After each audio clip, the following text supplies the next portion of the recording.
Hello and welcome to Bored and Confused, where I review shows based on two criteria. One, was I bored? Two, was I confused? Today's show is Jeff Ross Take a Banana for the Ride. Now, before I jump into this, please take a moment to like, comment, and subscribe. It really helps me grow this channel. And the more I grow the channel, the more theater I can see, and the more reviews I can record, and the more conversations we can have about what we think is working, what's not, and what's going on the New York stage.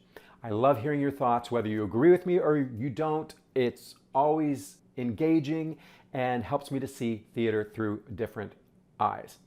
Now, let's talk about Jeff Ross Take a Banana for the Ride, playing at the Nederlander Theater on Broadway.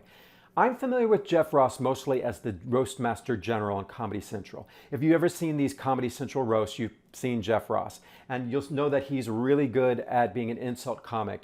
His jokes are often very dirty, very sharp, and can really pack a punch. And he's really good at this. He's really found a niche for himself in the insult comic world. I also am familiar with Jeff Ross through the Sarah Silverman podcast because they're friends.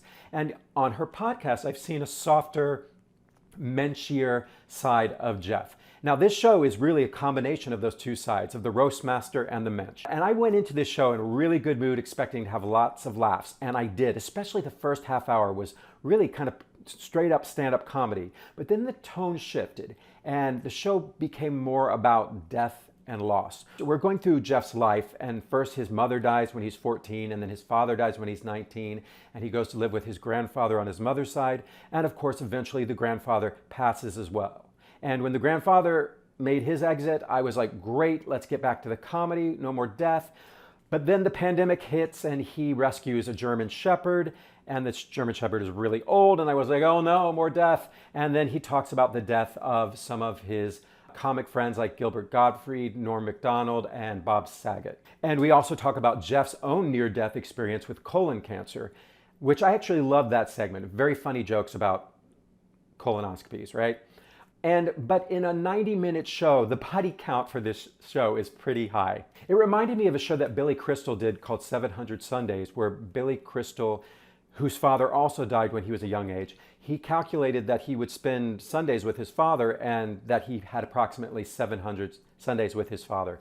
And I think Billy Crystal's show was very effective because Billy Crystal's style of comedy really worked for that setup. And also he focused really on just his father. I think it's a little harder for Jeff Ross, whose comedy is really known for being dirty and insults, to also marry that with the softer side of him, which is a nice juxtaposition, but I didn't feel like it was quite as successful. Also because I felt like he was trying to tackle a lot more than Billy Crystal did. The title of this show, Take a Banana for the Ride, comes from Jeff's grandfather, Pop Jack, who used to hand him a banana and some money for the bus when he was going into the city to pursue his dream of being a stand-up comic.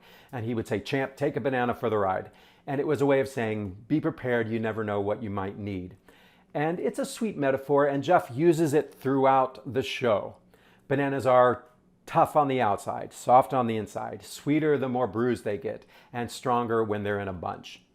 You get it. Metaphors. And the staging really matches this personal approach. Stephen Kessler directs with dramaturgical support from Seth Barish. Beowulf Borit designed a handsome set covered in ornate golden frames where home movies, family photos, and videos of Jeff's career play throughout. The atmosphere is fleshed out with live music played by pianist Asher Denberg and violinist Felix Herbst, or Erbst, depending where you're from. And they give it more of a cabaret feel than a comedy club. And yes, Jeff does wear a banana yellow suit, which was designed by Leslie James. The structure of the show goes back and forth between sentimental stories and punchlines.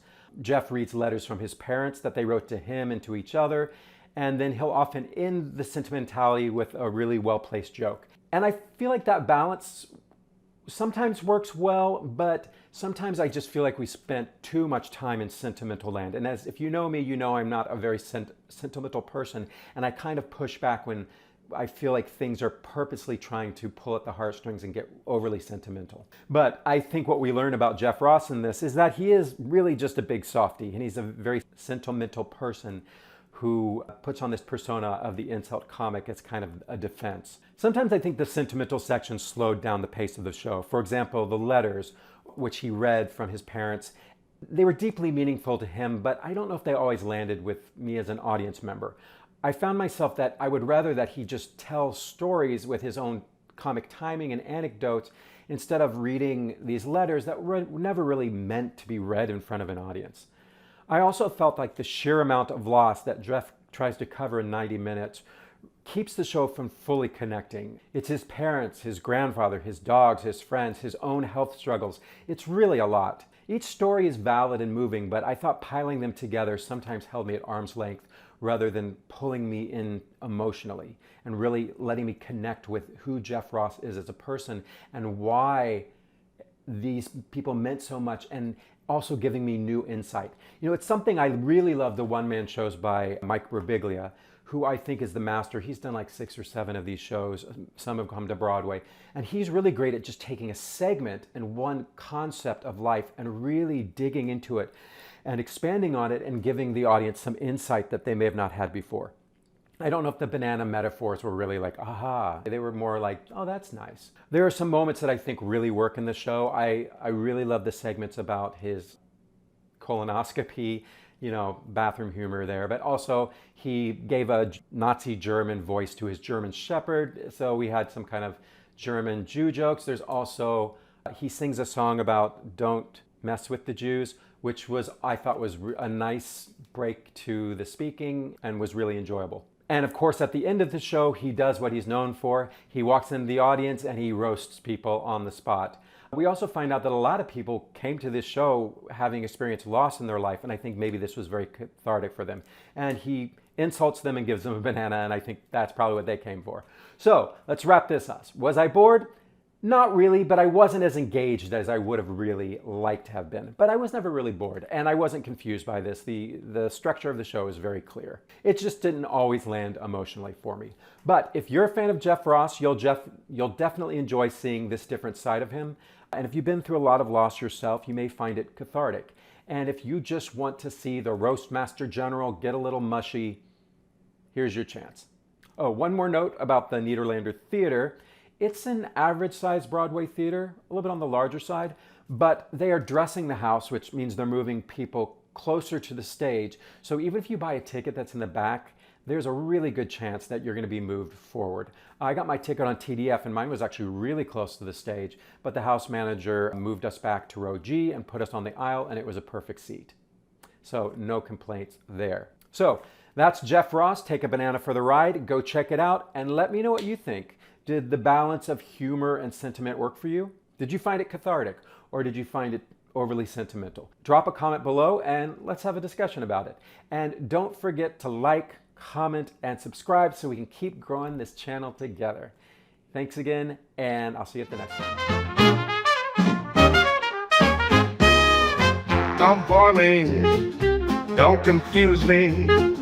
If you do, then you'll lose me.